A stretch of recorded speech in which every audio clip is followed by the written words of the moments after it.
Michigan and Alabama will square off in the Citrus Bowl on January 1st. So today I thought I would give you a little bit of analysis on Shea Patterson, Michigan's quarterback, and the Michigan run game, because the Michigan offense is the weak point of their team. With that said, because of Alabama's quote-unquote difficulties with defense this year, people think that this game actually might be a coming out party or a place where Michigan can score some points. And while that may be possible because of some injury situation and concerns for Alabama, which I might detail a little bit, I'm going to say that Michigan might still struggle a lot on offense, especially when you consider a lot of things about Alabama. But without further ado, I'm going to get into it. But before I do that, I do want to point you to that I have a Patreon and a Discord. And if you want to check that out, you can. But let's go right into the video. So Shea Patterson, this year for Michigan, he's attempted 344 passes. He's completed 197 of them. That's 57% of his passes. That's less than 60% completion percentage. If you watched my Joe Burrow analysis video, you would know that Joe Burrow has completed almost 80% of his passes today. Jalen Hurts has completed 72% of his passes. Trevor Lawrence has completed 69% of his passes. Tua was completing 71% of his passes. Actually, it was higher than that, but I can't get the exact number right now. But all in all, as you can see, elite passing quarterbacks pass for well over 60%. So to be below that is pretty bad. And he's completed that for 2,828 yards with 22 touchdowns and 6 interceptions. So his TD to interception ratio isn't bad. And when you add all that up, when you consider those attempts and their total amount of yards, here's like about a 8.2 yards per attempt, which isn't terrible. That's not below average, but that's not prolific. As I'll refer to these other guys again, Joe Burrow and Tua Tagovailoa and Jalen Hurts were at around 11 yards per attempt or higher this year. And that lends to a very prolific offense. This Michigan offense is not doing that. With all that said, it's interesting. They are the number 49 passing offense in the nation. So that just tells you the gap between the top tier offensive units passing the ball and those teams that are just below them. Shea Patterson, in particular, in the month of October, dropped to 7.1 yards per attempt, and that's bad because that's below like what an average or a solid offense would do. So all in all, I'm just gonna say it this way: Shea Patterson's passing offense, those are not good numbers. And in his losses, his completion percentage drops significantly. Like I think in the losses that they have, his completion percentage is like at like 47% or something crazy. And I was like, that's pretty bad. And so that's not a factor that you want to come into play when you play against Alabama, which has like the number 16 or number 17 passing defense in the nation. Alabama's pass defense is actually really good. And so here's something to consider as well. Shea Patterson has remained below, I want to say 60% completion percentage. I mean, basically throughout the season. Like, I think 59% is his high range in terms of completion percentage. Although technically, November was Shea Patterson's best month, as he had a yards per attempt of 9.3 yards. And he threw his most touchdowns in that month as well, which was 11. But when you consider that's half his touchdowns in 1 month, and that only leads to like 22 touchdowns total in the season. I'll even go into a little bit further and say that against ranked opponents, and they played 5 of them, Shea Patterson is at 49.4% completion percentage and a 6.8 yards per attempt with 5 touchdowns and 4 interceptions. And that's rough.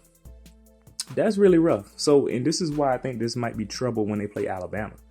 Auburn's pass offense was number 81, something like that. It was bad. Yeah, this year by the end of the season. And Alabama held Auburn to Bo Nix threw the ball for 50% of his passes. So we held him to literally he completed half of his passes, 15 of 30 for 173 yards. That's a really bad day passing the ball. Auburn was able to have success against Alabama because they were able to run the ball fairly well. But here's the difference between Auburn and Michigan. Auburn's running offense was 25th in the nation, 4.83 yards per carry, about 211 yards per game. Alabama held them to 181, but that 181, which is below their average, was good enough for them to create some type of offense that allowed them to make, take advantage of some mistakes that Alabama made defensively on 3rd and longs. Michigan's running offense, on the other hand, 3.98 yards per carry. 452 carries for the year, 1,797 yards. This is pretty much a below average running game. They're number 81 in the nation in rushing offense. They won't be scaring anyone with their less than 150 yards rushing per game. So just for context here, Alabama's rushing offense is number 56 in the nation, just under about 107 yards rushing per game. And so you can see that Michigan's offense isn't in a position to threaten Alabama. So I will say this though, the top 3 rushers have decent averages on the ground game, but they aren't that productive. For example, Charbonnet, the running back, he averages 4.7 yards per carry. Haskins averages 5.4 yards per carry. And even the 3rd running back, True Wilson, averages 200. Well, he had 221 yards, but he averaged 5 yards per carry. So those 3 in isolation, when they considered their carries, they did solid. But when you consider Michigan's overall run game, Shea Patterson and even the guys after them and the backups and losses for yards and kind of what they do on average, they aren't that prolific. There's a very below average running game. So I would think that in order for Michigan to be successful offensively, they would have to rely on Shea Patterson to have a great day passing the ball. Is it possible that he can do that? Yeah, he could.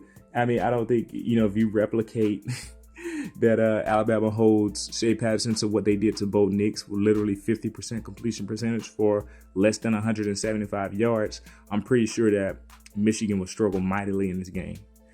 Shea Patterson probably can do a little bit better than that, but I did not know that his completion percentage was at 57%. That's not a good sign, especially considering that he's going to go up against some talented secondary at Alabama. Now, the part where people were saying that they could have a good day against Alabama because of injuries, it's true that Alabama's defense, particularly the defensive line, has been ravaged by injuries. LeBron Ray's out. DJ Dale is out. Raekwon Davis is playing hurt. Even the backups are hurt. True freshman inside linebackers and the rest of the front 7.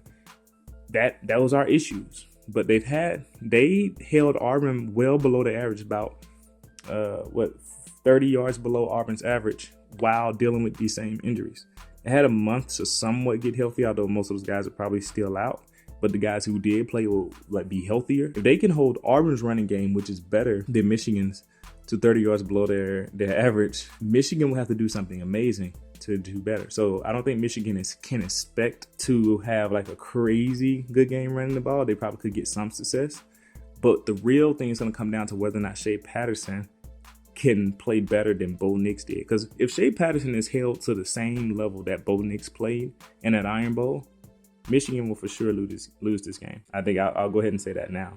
And so that's going to be something interesting to watch. So that's just a quick offensive analysis in context of what Michigan will have to play against Alabama. Let me know what you think about this. Let me know what you see coming up. And let me know if you want to see some other factor of this game. I'm probably going to do a defensive side of this. So just be on the lookout for that. Thanks for listening. I'll see you next time.